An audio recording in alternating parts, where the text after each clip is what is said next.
अगर उसको फीस भी ना मिले तो भी वो काम करे, अगर वो स्कूल में पढ़ा भी रहा हो तो अगर फीस ना भी मिले तो भी काम करे। कौन सा ऐसा तरीका है?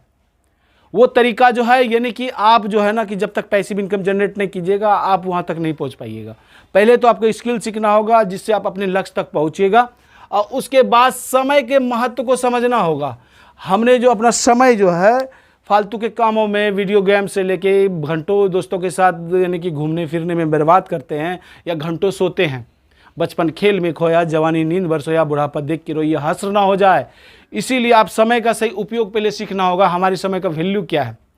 समय में हम सबको बराबर मिला है, लेकिन अगर आप समय का वैल्यू नहीं देते हैं तो अपने लक्ष्य तक आप नहीं पहुंच पाएंगे। समय को आपको पहले तो डायरी में नोट डाउन करना होगा, हम समय अपना कितना कहाँ बर्बाद कर रहे हैं और मेरे समय की कीमत क्या है, ये चीज़ आपको समझना होगा। और जब तक आप आर्थिक लक्ष्य नहीं बनाइएगा, अपने जो है लक्ष्य तक आप सही तरीके से नहीं पहुंच पाइएगा। उसमें इंक्लूड कीजिए ताकि आपको पुशअप मिलेगा। आपको जो है ना कि धन क्या है ये तो पहले तो आपको समझना होगा, धन कैसे काम करता है, ये आपका कॉन्सेप्ट क्लियर होना पड़ेगा एकदम 100% आपको समझना होगा धन क्या है। ऐसा नहीं है कि भाई कि इतना धन कि 1000 करोड़ हो जाएगा, 2000 करोड़ हो जाएगा तो हम सुखी हो जाएंगे, ऐसा कुछ नहीं है। पहले धन के कॉन्सेप्ट को अपना माइंड में क्लियर करना पड़ेगा, एकदम बिंदास होकर क्लियर करना पड़ेगा। ऐसा मत कि आज सोच लिए कि हमको भाई इतना 100 करोड़ हो जाएगा तो हम सुखी हो जाएंगे, फिर आपको 100 करोड़ और कमाने की इच्छा हो जाएगी। अगर आपकी सैलरी 2 लाख रुपया महीना है तो 5 लाख के बारे में सोचने लगिएगा। आपको कितना धन चाहिए पहले तो ये तो क्लियर होना चाहिए। उसके बाद के धन को हमको समाज सेवा में लगाना है बेहतर स्थिति में। अगर सब बेहतर स्थिति में रहेंगे तो ही समाज का और देश का कल्याण हो सकता है। इसीलिए धन के कॉन्सेप्ट को आपको पहले समझना होगा, धन हमें कितनी आवश्यकता है। ऐसा नहीं करते हैं मोटरसाइकिल में जितनी बड़ी टंकी है और उसके बगल में भी 50 लीटर का टंकी और इधर भी 50 लीटर का टंकी लगा के फिर मोटरसाइकिल चलाते हैं। ऐसा तो हम लोग नहीं करते हैं। लेकिन धन के मामले में ऐसा नहीं होता। इतना अथाह धन होते हुए भी हमको और धन चाहिए, लेकिन उसका क्या उपयोग है? सिर्फ हमें उतना ही धन चाहिए पैसिव इनकम के तौर पे कि हमको कुछ साल मेहनत करने के बाद 10 साल अगर हम कोई की जॉब करते हैं या कोई व्यवसाय करते हैं, उसके बाद हमारे पास इतना धन पैसिव इनकम के रूप में आना चाहिए ताकि हम अपना ज़िंदगी आराम से काट सकें। और एक्टिव इनकम क्या होता है, पैसिव इनकम क्या होता है, ये इसको यानी कि एक्टिव इनकम को सक्रिय आय बोला जाता है और पैसिव इनकम को निष्क्रिय आय बोला जाता है। पैसिव इनकम वो होता है, एक्टिव इनकम के बारे में पहले समझिए कि एक्टिव इनकम वो होता है, मान लीजिए हम अपना दुकान पे स्वयं जाके काम कर रहे हैं, यानी प्रत्यक्ष रूप से काम कर रहे हैं और हम अपनी जो सेवा प्रदान करते हैं उसके बदले में हमको कुछ पैसा मिलता है या धन मिलता है या वैल्यू मिलता है, वही है एक्टिव इनकम। जिसमें आपका होना ज़रूरत हो, आपकी ज़रूरत है कि आप वो वहाँ पर रहते हैं तभी वो पैसा आप कमाते हैं, उसको एक्टिव इनकम बोला जाता है। और पैसिव इनकम जहाँ आपके गए हुए भी एक बार आप मेहनत किए हैं और वहाँ से आपको रेवेन्यू आ रहा है, आपको पैसा आ रहा है, उसको पैसिव इनकम बोला जाता है। ऐसे साधारण तौर पे आप ये समझ सकते हैं कि मान लीजिए कि आपके पास कोई घर है, रोड किनारे है और उसको आप किराए पे लगा दिए, सारा का सारा किराया आ रहा है और किराए से मेरा घर चल रहा है, हमको वहाँ जाने की आवश्यकता नहीं है, वो पैसिव इनकम में आता है। या कोई ऐसा बुक्स लिख दिए जो यानी कि जब जब छप रहा है हमको यानी कि रेवेन्यू आ रहा है। यूट्यूब चैनल बना लिए जहाँ से हमको पैसिव इनकम आ रहा है कि वहाँ पर हम यानी कि एक बार मेहनत किए और कुछ दिन बाद यानी कि हमको रेवेन्यू आ रहा है। या कोई ऐसा यानी कि पॉलिसी हम बेच दिए जिसके कारण एक बार मेहनत की और हमको 15-20 साल तक उससे रेवेन्यू आ रहा है, वो पैसिव इनकम की गिनती में आता है। पैसिव इनकम के बहुत सारे यानी विकल्प हैं। आपको ये सोचना है कि आप किस स्थिति में है, पैसिव इनकम कमा सकते हैं। पहले तो एक्टिव इनकम कमाना सीखिए। मान लीजिए आप 10 में पढ़ते हैं तो 5 को पढ़ाइए और उससे कुछ पैसा जनरेट कीजिए और उसको निवेश करने का आदत डालिए। उसको ऐसा स्किल सीखना है आपको ताकि हम एक्टिव इनकम को पैसिव इनकम में कैसे जनरेट करें। बस हमारा कॉन्सेप्ट यही है कि हर बच्चे को ये सिखाना है एक्टिव इनकम कमाना है। उसके बाद कोई काम छोटा बड़ा नहीं होता है। उसके बाद उस पैसे से पैसिव इनकम कैसे जनरेट करेंगे कि लाइफ में अगर हम साल भर काम नहीं भी किए तो भी हमें पैसे की आवश्यकता नहीं हो, ज़रूरत महसूस ना हो। क्योंकि हमको मेन जो नीड होता है घर का, भोजन, वस्त्र, आवास, घूमना फिरना, इसका जो पैसा होता है वो पैसिव इनकम इतना जनरेट करना चाहिए, तभी आप वो हो सकते हैं यानी कि टेंशन फ्री लाइफ जी सकते हैं, अन्यथा नहीं जी सकते हैं। चाहे कोई भी व्यवसाय, कोई भी जॉब कीजिए, वो पैसिव इनकम का विकल्प आपको तलाशना होगा। और हमें कितना धन चाहिए आपके माइंड में क्लियर होना चाहिए। इतने धन के बाद जो है ना कि अगर हमको जैसे नहीं होता है कि सरकार का हम इतना काम करते हैं, सरकार भी टैक्स लगाती है, इतना टैक्स दीजिए। क्यों? ये प्रावधान बना के दिए, लेकिन आदमी टैक्स नहीं भरता है, जिसके कारण प्रॉब्लम क्रिएट होता है। क्योंकि आदमी सोचता है कि हम टैक्स भर के क्या करेंगे, नेता चोरी करता है, वो ऐसे करता है वैसे, उससे हमको कोई मतलब नहीं। अगर समाज को बेहतर स्थिति में लाना है, हम लोग सिर्फ दोषारोपण करते हैं कि वो ऐसा कुछ नहीं है। सिर्फ अपना कर्तव्य आप सही से निभाइए, बस इसी में समाज का कल्याण हो जाएगा, देश का कल्याण हो जाएगा। आप सुधर जाइएगा, समाज सुधर जाएगा। तो आपको जो है ना एक्टिव इनकम को पैसिव इनकम में तब्दील करने का आर्ट सीखना है, वो जो हम सिखाएंगे। और समाज में बहुत सब कुछ उपलब्ध है, लेकिन सब बिखरा हुआ है। इसी सभी चीज़ों को समेट के डीसी लेस का निर्माण किया गया है। वो साधारण बच्चे से लेके कोई भी तबके के बच्चे इसको सीख सकते हैं, ताकि इसके माध्यम से कम ये नॉर्मल तरीके से कम उसको अपना बेसिक ज्ञान होना चाहिए, पैसे के साथ हम कैसा व्यवहार कर रहे हैं।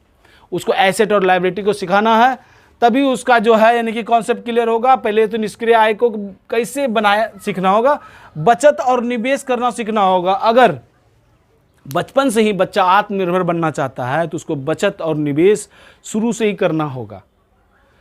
बचत यानी कि आप जो है ना कहीं भी यानी कि आपको पैकेट खर्चा मिलता है, या माता पिता आपको फैमिली मेम्बर सबको पैसा देते हैं, या आप कहीं पार्ट टाइम जॉब कर सकते हैं, पिताजी की दुकान में भी काम करके आप कुछ पैसा कमा सकते हैं। कहीं से भी आपको यानी कि पैसा यानी कि बच्चे को पढ़ा के आप कमा सकते हैं। उसके माध्यम से जो बचत आपको होता है, उस बचत के पैसे को आपको निवेश करने सीखना होगा।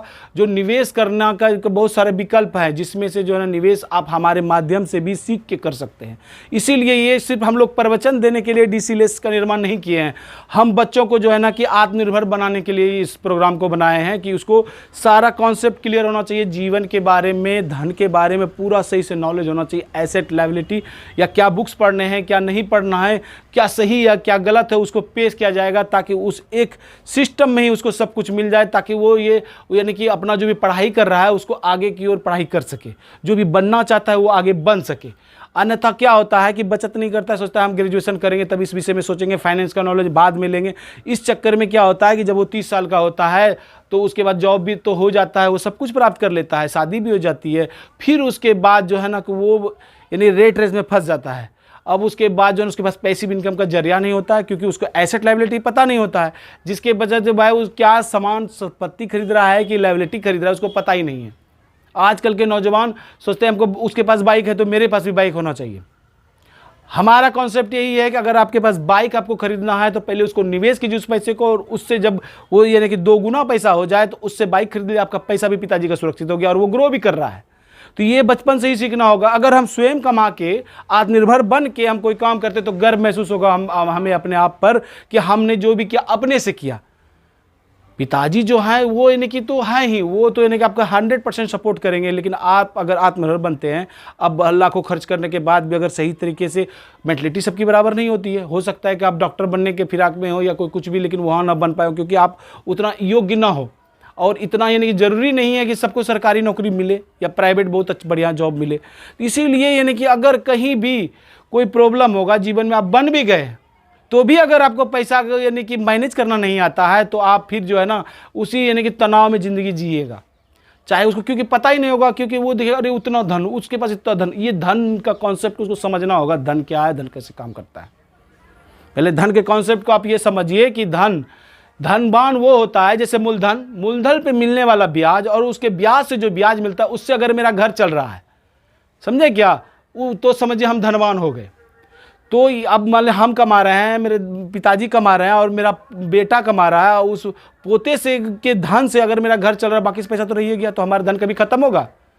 तो बस यही समझना है, धन के कॉन्सेप्ट को आपको सही तरीके से समझाना होगा कि पैसा को कितना कहाँ रखना है, कितना दान करना है, कितना निवेश करना है। आप हमारे वीडियोज़ में आप देख सकते हैं कि कहाँ कितना हमको निवेश करना है, उससे आपका क्लियर हो जाएगा। एसेट लायबिलिटी को आपको समझना होगा। जो भी चीज़ आप यानी कि संपत्ति और दायित्व को आपको समझना होगा। जो भी चीज़ आज खरीद रहे हैं वो मेरा एसेट का कॉलम में आता है कि लायबिलिटी कॉलम में आता है। आप अरमानी का सूट खरीद लेते हैं, रोलेक्स का घड़ी खरीद लेते हैं, कुछ भी खरीद लेते हैं, आप सोचते हैं कि भाई महंगा है, स्टेटस सिंबल है। ठीक है, सब चीज़ ज़रूरी है, लेकिन आप जब तक पैसिव इनकम आप पहले तो सेल्फ इंडिपेंडेंट नहीं हो जाते हैं और पैसिव इनकम जनरेट नहीं करने लगते हैं कि चलो भाई जो मूलभूत घर की आवश्यकता है वो पूरा करने के बाद जो भी आप उसको खर्च कर सकते हैं। कितना खर्च करना है, कैसे करना है, आप हमारे यानी कि माध्यम से आप सीख सकते हैं और जो है ना कि अपने लाइफ को बेहतर बना सकते हैं। अगर यानी गारंटेड आपको यानी कि ये बताया जा रहा है कि आप जो है ना कि बेहतर ज़िंदगी जिएगा। और हर बच्चा जो भी जहाँ से निकल रहा है, स्कूल से, कॉलेज से, कहीं से भी, उसको जो भी डाउट्स हो वो अपने डाउट्स को लेके और हमारे पास उसको लेके आए कि हमारे पास ये डाउट्स हम क्या कर सकते हैं लाइफ में, उसका समाधान होगा। विश्व की हर समस्या का समाधान डीसी लेस में उपलब्ध है। बस किस माध्यम से, ये नहीं सोचना कि मोटी मोटी किताबें हो जाएंगी, ये हो जाएगा तो यानी कि हम ज़्यादा ज्ञानी हो जाएंगे, ऐसा नहीं है। ज्ञान हर जगह विद्यमान है, मोबाइल में है, टीवी में है, हर जगह समाज में है। क्योंकि आप ज्ञान अपने फैमिली से ले सकते हैं कि उन्होंने कहाँ गलतियाँ की जो इतना ग्रो नहीं कर पाए, उसमें सुधार करके उस यानी कि वो आप आगे बढ़ सकते हैं। उस मिस्टेक्स को सीखना होगा, अपने मिस्टेक्स को सीखना होगा, अपने जीवन के मिस्टेक्स से सीखना होगा। लेकिन हर गलती आप करके सीखें तो वो कौन कहलाता है, वो मूर्ख इंसान कहलाता है। लेकिन दूसरों की गलती से जो सीखता है वो इंटेलिजेंट कहलाता है। इसलिए आपको बुद्धिमान बनना है, इसलिए दूसरों की गलतियों से सीखिए। आज जो आपको पढ़ाया जा रहा है, आपको कोई बता रही है आईएएस अफसर नहीं है, ये आईएएस अफसर नहीं बन पाया इसीलिए तो आपको पढ़ा रहा है। तो आप ये समझिए, जो टीचर आपको पढ़ाते हैं, आप डॉक्टर कलेक्टर कुछ भी बनते हैं, तो क्या वो भी डॉक्टर कलेक्टर होते हैं? नहीं होते हैं। लेकिन वो गलती जो किए वो आप ना करें इसलिए आपको बताया जा रहा है, वो मिस्टेक्स आपसे साझा कर रहा है, आप यानी कि योग्य बनिए।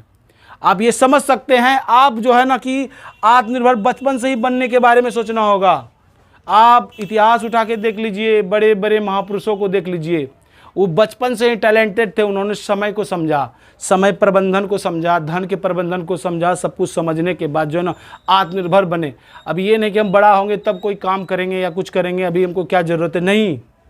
जिस समय आप 10 से प्लस हो गए, आप समाज को, दुनिया को समझने लगे, उसी समय आत्मनिर्भर के बारे में सोचना स्टार्ट करना होगा और आत्मनिर्भर बनना होगा। कोई स्किल सीखना होगा, उसके माध्यम से कुछ धन अर्जित करते रहना होगा, उसको बचत करना होगा, बचत करके निवेश करना होगा। इसी माध्यम से आपका कल्याण हो सकता है। बिना निवेश किए यानी कि पैसे को काम पे लगाए आप धनवान नहीं बन सकते हैं। और आप सभी बच्चा फाइनेंशियली फ्री होकर कोई भी कार्य करेगा तो टेंशन फ्री लाइफ जिएगा, तो उस सब के लिए भला के बारे में सोचेगा, कितना हमें पैसे की आवश्यकता है, कितना नहीं है। इस कॉन्सेप्ट को समझने के बाद सब चीज़ क्लियर हो जाएगा। इसीलिए हर कोचिंग सेंटर्स, हर स्कूल में डीसीएलएस को पहुंचाने का हमारा उद्देश्य है। आप हमसे जुड़िए और स्कूल की व्यवस्था को ठीक करने में हमारा सहयोग कीजिए, ताकि हमारे बच्चे जो यानी कि हमसे एजुकेटेड हो गए, वो हर सरकारी स्कूल, प्राइवेट स्कूल में फ्री सेवा देंगे। और उसको सेवा देंगे तो अगर वो अंदर से स्ट्रांग नहीं होंगे धन से, तो कैसे वो सेवा दे सकते हैं? इसीलिए उसको स्ट्रांग बनाना है ताकि वो यानी कि सेवा फ्री में भी दे सके। आप हमसे जुड़िए, यही आपसे आग्रह है। पहले हमारे कॉन्सेप्ट को समझिए, अन्यथा ये मत सोचिए कि वो क्या कर रहा है, नहीं कर रहा है। आप हमारे कॉन्सेप्ट को समझे होंगे कि हमारा कॉन्सेप्ट है कि हर व्यक्ति किसी न किसी से कुछ न कुछ सीख सकता है। आप हमें सिखा भी सकते हैं, आप हमसे सीख भी सकते हैं।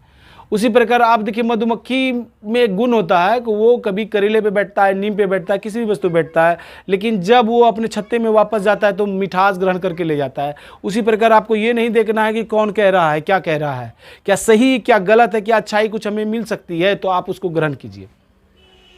इसी के साथ ही आज का ये टॉपिक यहीं समाप्त किया जाता है। धन्यवाद।